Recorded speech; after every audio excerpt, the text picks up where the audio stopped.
Snug Club workshop. We're really excited to be with you today because we're gonna do our awesome springtime wreath, and it's a little bit of a different vibe. It's our pom-pom wreath. I'm really excited. We've got some Klimt vibes, we've got some Frida Kahlo vibes, like it's just a little bit funky, it's different, it's abstract, and it's gonna bring a little pop of color to your front step, and everybody needs that to start the springtime season. Welcome, welcome, sunshine.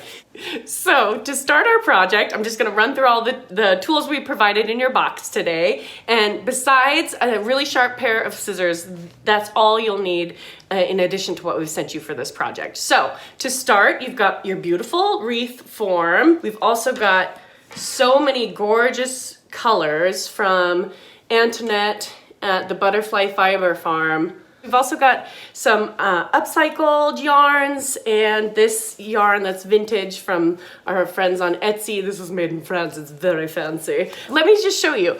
Here is the finished product of our funky abstract flower pom-pom wreath. So you can see here we've used the ribbon, which we've also included, to dress up the top of it, and then we've made these pom-poms just using the yarn and the scissors and then tying them on to the back of the wreath. Let's get this sunshine up on our doors. I just take the wreath base, the wreath form, and I'm gonna take one of my ribbons. I really love actually the when you've got the stripes, so you've got the pink and the blue with the polka dot ribbons as well as the plain blue. So we're gonna do both ribbons on this wreath to start. So starting here in the middle of your form, you find the middle straight across and you give that a little, tie it around here and make a really simple knot. There we go. She is secure. Now, you're gonna just wrap this around just like that, over and over again, but at about an inch apart every time you wrap, okay? If you wanna do the double color, you just do the same thing here with this one, with the blue one, tying a knot again, maybe on the bars next to the one that you've just tied. And we are gonna layer these up really simply, okay? And now I'm just gonna simply wrap these around, spacing them as evenly as possible to give both colors a little time to shine. So, like so. So you can see how this starts to come together after even just a few wraps. So if you want, whichever color you want to be most prominent, you can start with that and space it out or not as much as you want, or don't. Just know that anywhere there's a gap, you're gonna try and cover with the blue. So, all right, and then just continue wrapping until you've covered up all those little gaps left by the polka dots. And then when you get to the other side over here, you're just going to do the same thing we did to start, and that's tie a little knot. And then at the ends here, I like to just push it back up inside the belly of the beast, just like that. So you literally use this part of the wreath to tuck itself into bed. There it goes. Go to sleep. Have a little snooze.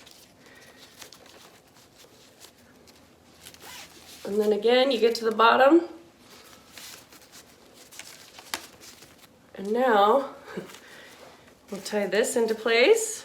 Literally just use the ribbon. It's because it's got structure to it, the wires really help it. So just tuck it into itself. Space these all out, make sure that it didn't get too wrinkly for your liking. Just as easy as that. All right?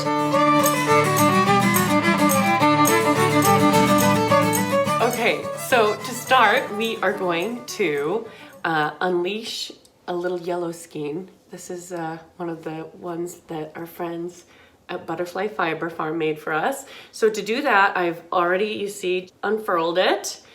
And you can see here these little guys with their knots. And what we're gonna do is unleash the beast. So the only thing you'll need from your home is a really good pair of scissors for all this yarn. But first of all, chop our little friend that was holding the knots together. and save all this fiber because that's for our other project. So any of these little bits of yarn, you want to set them aside. Okay, so we'll see, like I've already done there. This is really easy to get knotty, so make sure you don't want to get too naughty. You got to slice this guy's little head off first and unfurl this knot. Woohoo! All right. Okay, so now you have your lovely free skein. It's ready to be used in the pom-pom making. Now, because we are going to use, we'll get about 3 of the centers of the flowers in each pom-pom, but because we're going to use only 1/3 of this, we're going to do a single strand. Our shortcut comes when we get to use the whole skein of the flower color. So take any rings that you may have on, off, otherwise your yarn could catch them. And that's not fun to feel like you're trapped in a pom-pom, I can assure you, I've tried. So here we go. I'm just gonna use my hand to make these pom-poms. Just tuck her in there to your finger if you can, and then you start looping. So this, if you think about it, is gonna be the center of our flower, okay? So we're making the center of the pom-pom first, right in the middle of my hand, we're wrapping it, and I'm gonna wrap it about 10, 12 times, and that's the middle. And give it a little snipperoo. And then next we're going to choose a color. I've got a lovely fuchsia here. I'm gonna unfurl it. We're gonna give those little snips again to release these bits of yarn. So I've still got my yellow trapped over here, and we are gonna use this whole skein, and what I recommend is have a little bag or something to catch your fiber, but we're just gonna do it over here on the table for now just to show you, but to catch your fiber. So we're gonna wrap our whole skein by taking the middle loop like this, and I'm gonna use this to wrap it all the way around that yellow center. And I'm gonna wrap my whole hand up in what's left of that skein. And you just want to take one little end piece, about 10 to 12 inches, to use for this next step, which is, lie that down there. This is so fun, guys, ready? You pull out your fingies, tuck in any bits. We're gonna lay this down straight on and give it a double loop. So you've got that one piece has gone through twice, woohoo! And then I'm gonna give it a good knot, a double knot as well. So loop your string around it twice and loop that knot around it twice. Now this is gonna be part of your pom-pom as well. So this is where you need your extra heavy duty scissors. You can see our little yellow bits are trying to poke their heads out there. Just stuff that in. They're abstract, they don't have to be perfect. Remember, process, not perfection. So 2 ways you can do this. You can chop their faces off like that. Ready? Oh, you can see the little explosion of yellow there. Or you can go into the middle like this and slice their guts from the inside. But there you go, the little abstract flowers, you can see it kind of pops out. And make sure you just, if you miss any loops, you go through and chop them too. So I like to really fluff these out. Once you get all the loops sliced open like that, I love to go back through and fluff these all out.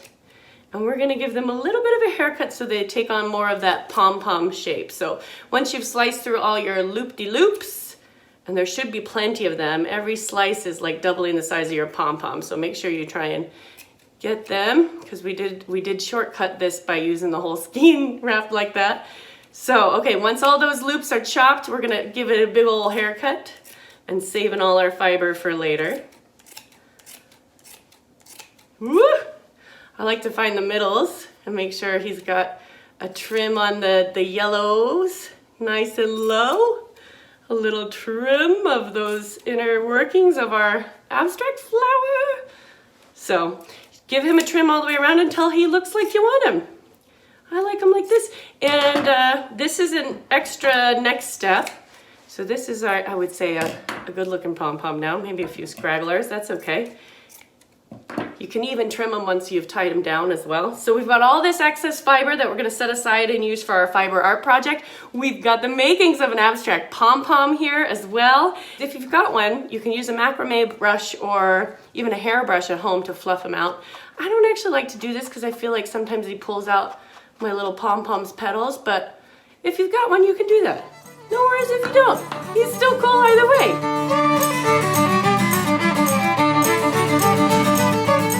We've got a whole bucket of pom-poms, so here's some we made earlier. After we've got a whole bucket of pom-poms made, you can grab your wreath form again, and we are gonna start tying them on. So we're gonna tie one on with the pom-poms, and you just do that. I recommend laying out just a general idea of where you wanna place your pom-poms. Do a little color variation. Make sure you got your green leaves placed about the place. Do a different vibe for every section maybe. Do a different color scheme, a different couple of white daisy fellas in there, a few more leaves. Just generally think about pacing out the colors of your pom-pom.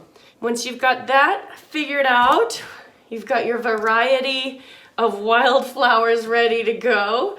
You're gonna go back through and you'll need some more yarn. So be sure at the start of your project that you set aside some yarn. What you'll do is take about 6 to 10 inches and you're gonna be able to just find the middle of your pom-pom and wiggle that yarn all the way through, and then push the yarn through the back and secure them onto your wreath form. And how do we do that? With simple knots. Always the simplest knots. That's okay. So I like to make sure that his belly is pointed outwards, and then when we start here, we're just gonna do the simple knots. So you've got it all the way through the middle, and I'm doing a 1 knot and a double knot. And what's really fun about this, don't trim those until the end, but what's really fun is you can move him around in placement. So depending on how the next pom-poms go, you can actually wiggle him around and change up the style or the positioning of each of these until you like them. So you do that for each of your pom-poms, tie, tie, tie, tie, tie, and then you'll have a finished wreath that looks more like this. Happy pom-pom making. A couple of quick tips.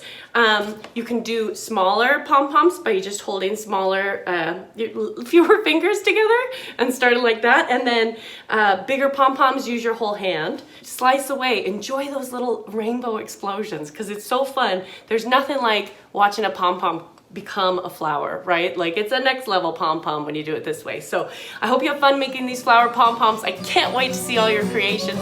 Be sure to tag us at the Snug Club with the 9 for a G, and we can't wait to see you for the spring equinox.